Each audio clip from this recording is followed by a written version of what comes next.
Thank you so much for staying with us. It is iBrand Daybreak and taking you to the major conversation for this morning. In a recent public disclosure, Funsho Doheti, a Lagos based chartered accountant and politician, brought to light some significant allocations in the 2023 budget of the Lagos state government. In the budget, as revealed by Funsho, the governorship candidate of the Action Democratic Congress, includes staggering amounts earmarked for items such as charter planes, SUVs, diffusers, and extensive infrastructure. The Haiti, in an open letter addressed to Governor Babajide Sanwo-Olu, detailed various allocations that he believes require greater scrutiny, drawing attention to a register of public procurement awards by Lagos State government for the second and third quarters of 2023. Among the notable expenditures highlighted were a total of 440 million naira for brand new Lexus LX 600 bulletproof sport utility vehicles under the Office of Chief of Staff, and 7.475 million naira for the replacement of liquid fragrance in the governor's office. Furthermore, a significant sum of 400 million naira was allocated for ad hoc charter plane expenses by the state government. Additionally, the Haiti raised concerns over the allocation of 69.9 billion naira for the repair and upgrade of a section of the Etiosa Lekki Expressway, questioning the significant investment in a road rehabilitation project. It's actually a long list, and the open letter is actually pretty long. We'll not be able to bring all of that to you, but we'll try as much as we can to break it down while we have this conversation. And joining us to have the conversation over the phone this morning is Dr. Olushola Olowoyeye, and he's a finance expert. Good morning. Thank you so much for joining us, Doctor. Thank you very much for having me on your show this morning. All right, let us start this way. Let's get your reaction to the open letter written by Funsho Doheti to the Lagos State government, especially directing it to Governor Babajide Sanwo-Olu. How do you react to, everything that he did point out that apparently were stipulated in the budget for 2024 by the Lagos State government? Okay, thank you very much. My first reaction to this when I received it is to commend first the transparency and the reason for, ability for us to now be able to see what government of the state is doing, and for us to be able to engage better. And they should know that whatever they have been posting online or whatever report they have been giving, people are actually watching, and they are going to be asking quite a lot of questions. So I see it as a step in the right direction. And this is bringing to light, and it's becoming something that every citizen is getting to know what the state is doing, and the kind of project and who they have allocated those projects to. What have they done with the funds? And it's really becoming more interesting. And I think more of this needs to happen, and more people should be interested. Not only former governorship candidates like Funsho Doheti, but experts, around, and public analysts needs to show more interest in scrutinizing what government people are doing. All right. While the open letter became public earlier this week, sometime over the weekend and earlier this week, it's been trending on social media, and it has raised a lot of dust. Reactions have trailed it. Some schools of thought have, for the lack of a better word to describe it, as unreasonable some of the things that were in that budgetary document, such as the seven point something million naira for liquid fragrances and diffusers, and calling it unreasonable, because why would you want to spend that amount of money on just diffusers and air fresheners, while there are certain sectors of the economy, for Lagos State, that require such attention and such amount of monies invested in them. Talking about education, infrastructure, you might want to say Lagos has done well for itself in the sector of infrastructure. But of course, there is room for improvement. Why spend that much on such frivolities as air fresheners and fragrances? Do you agree with that school of thought? Okay, so thank you very much. I want us to be very, very mindful of the way we take this, so that we don't lose the real content of what is going on. If we have to take each of the figures one by one and say we want to start delving into so much details, we will lose the real context of what is going on. It is good that we can say, oh, fragments or these 7.5 million is outrageous. Now it's going beyond just verification. Now we need to start now being exposed to knowing, okay, these are the kind of things that money have been spent on. I'm sure you remember just about a few weeks ago, a similar thing happened with the issue of presidential leadership or something. We lost him. All right, I think the internet connection, we just got scrambled. But of course, this conversation has been long overdue. Like I mentioned, it started all the way all over from last weekend and to early this week. But while we try to reconnect with our guest over the phone, we'll go on a quick break, and when we return, we'll continue. Stay with us.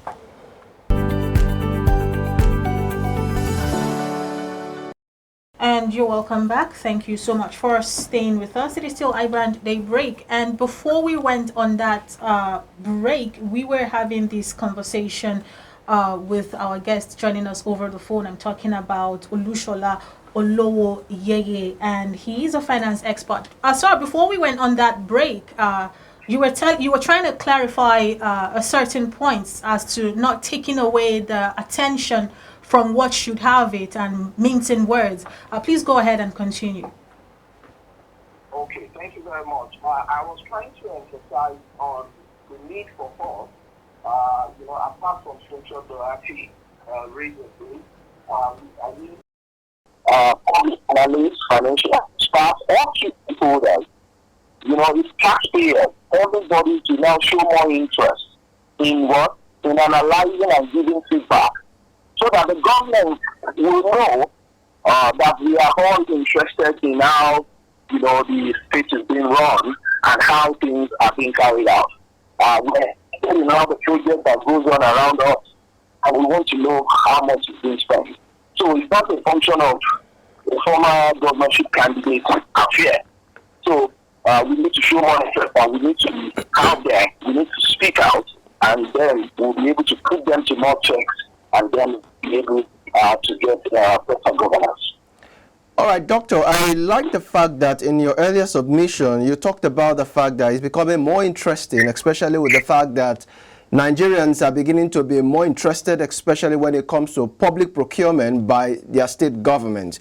But of course, as interesting as this may be, isn't it also worrisome, especially considering the fact that at a time in Nigeria where we are having a free fall of the naira against the dollar, saying that our public office holders are not being deliberate as regards helping to appreciate the naira, considering the fact that we have about 440 million naira that has been budgeted to buy bulletproof sports utility vehicles, considering the fact that we have indigenous brands like Nord, Innocine, Lanre Motors, and the rest of them. That money would have helped to boost the naira here, especially when it comes to the companies that we're going to patronize.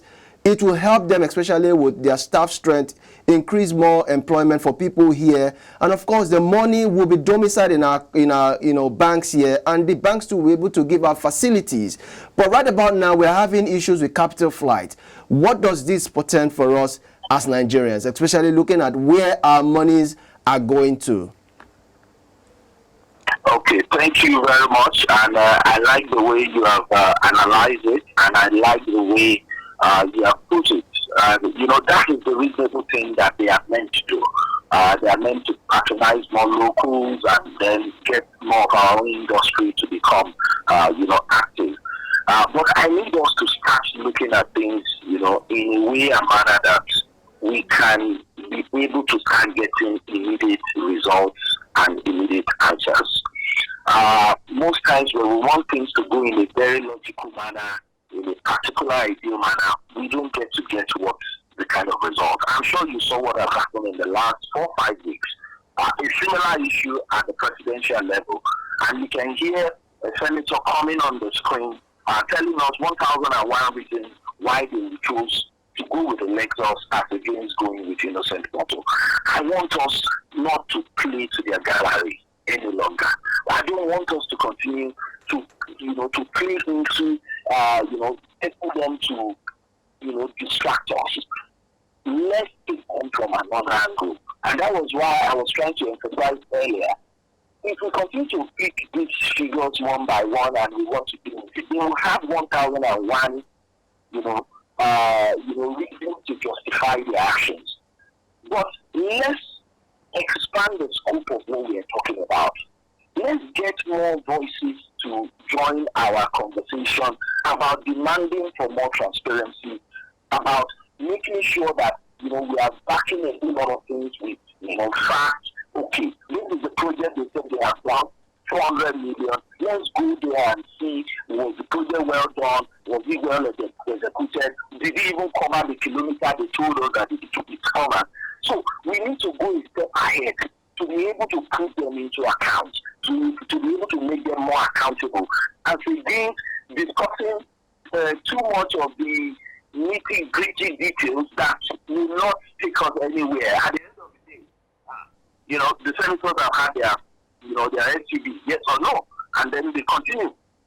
But how well have we been able to drill down in a good manner to make sure that they know that now these guys now know exactly what is going on, and they are going to ask us questions. So even before they take such decisions, they will have seen that more than 5-10 stakeholders are going to come back at us, and then it will be an issue of just open letter. It will be an issue across all media. It will be across, every stakeholders will have something to be able to say. Yes, I understand where you're headed, because you want us to take it a step further to see if these things that have been bought, the items listed have been bought, is really something that would achieve the purpose for which it was set out. But of course, while we're also looking at that, don't you also think that we need to also look at the other side of the coin? You are talking about being patriotic. How patriotic can you be when you understand that there are local brands that you should help keep that Naira improved? And of course, you're talking about buy Naira, buy the Naija, buy Naira, everything about Naira, yet our politicians are not living by that example. So of what use is the idea of buy Naija or buy Naira to grow, whatever it is? Okay. Like I was saying earlier, this is the right thing for us to do. They are meant to buy Naija to promote Naija. However, does the law, the way it is, support us to be able to get them to do it in that way, that we can hold them and say, you have gone against what the law says and what the rule says? We are still battling with 1999 Constitution. We are trying to get them to think this, and they are not doing anything about it.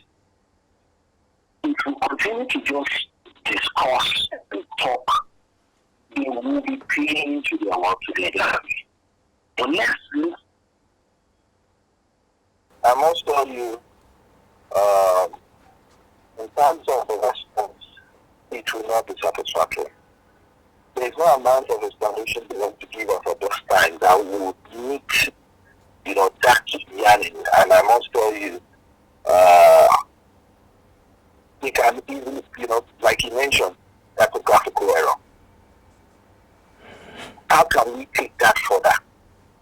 How can we ask for that question? He has said typographical error.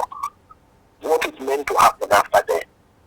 And that's why I'm saying that before they have to open letter, is no longer a subject of discussion. Another letter should be on. Another conversation should be going on. Another society alone. Like we are going to hold you accountable it will be, why is it a surprise? We should expect that another party this time around is in another state. It's what is happening to Alex Oti different from what is happening in Lagos now. So when you now get into the office, get into the seat, the language totally change. So it's important that from our own end now, in asking questions, and we have, validate and make sure that things are done in such a way that there is no amount of to say we cannot justify what we are saying, because we've taken it all through. We are not just going to leave it at what I saw on the website. All right, and then we can easily tell it because what was error and that was all. Okay, Doctor, all right, so my question to you would be, with the sort of, if I would borrow his word, Funsho Doherty, scrutiny required of such a public procurement, this would have been made possible, especially when you have an opposition, such that whatever that is being passed, into the public space by the ruling party gets to be looked into. But with the way we're going, with the way we're headed, as people are saying, we're headed for a one-party state. So what does it portend for our polity, our democracy, especially considering public procurement of this nature? In terms of public scrutiny of, public scrutiny cut across different levels. There's different offices and their governance structure. How independent are the structures are things that are now put into question. Most of these procurements will go through the House of the State House of Assembly to go through some things will go through the State of the General's Office, and quite a lot processes are being followed. But now we are talking of public scrutiny now from our own end, from taxpayers' end. How do we get to know more facts and be able to ask the right questions and be able to, all those things are meant, they have locations, they have where they are utilized. We need to go a step further and create an avenue to be able to see it from end to end, and we need to start demanding more from them to be able to come forward. You say you want to be transparent, and even comes to everything must come to work with clean hands. You need to provide us with more details, more information to be able to work to convince us. So I will say that there's still need for a lot of improvement in our public procurement space, and we from the other side also still needs to be able to work to prove more further and be able to get the right answers to be able to work for users. I think the way I see your question about what are we doing to avoid becoming a one-party state is what the question is centered around, and the role judiciary is playing in helping us to avoid this. I think with the level of more public awareness, with the level of more people getting involved now in politics. I'm sure you saw the twist that happened in Lagos State in the last presidential election. Clearly shows that another party can actually have a voice in this state if we all come to the party and we all play our role and we don't play drawing back. But we need to play our role now in a more coordinated manner as against our individual objective to be more than the overall objective. We keep taking advantage of us. We keep not allowing us achieving what our set goals, because at some point we tend to put our personal goals ahead of the societal goal. If you agree with me, there is this coordination, there is this agreement among so many level of the people in the society, the young ones, not only the elite looking at things from the practical side. People in the mainland and the people on the island were able to converge together and say, we want something different. And you can see it reflect in the presidential election, and you see what happened in Lagos State. So it is possible if we we are able to work in a coordinated manner and do things in a way and manner that will allow us to achieve that overall goal. All right, iBrand Daybreak. This is it for the major conversations this morning. But of course, we'll return with other segments of the show after this timeout. Stay with us.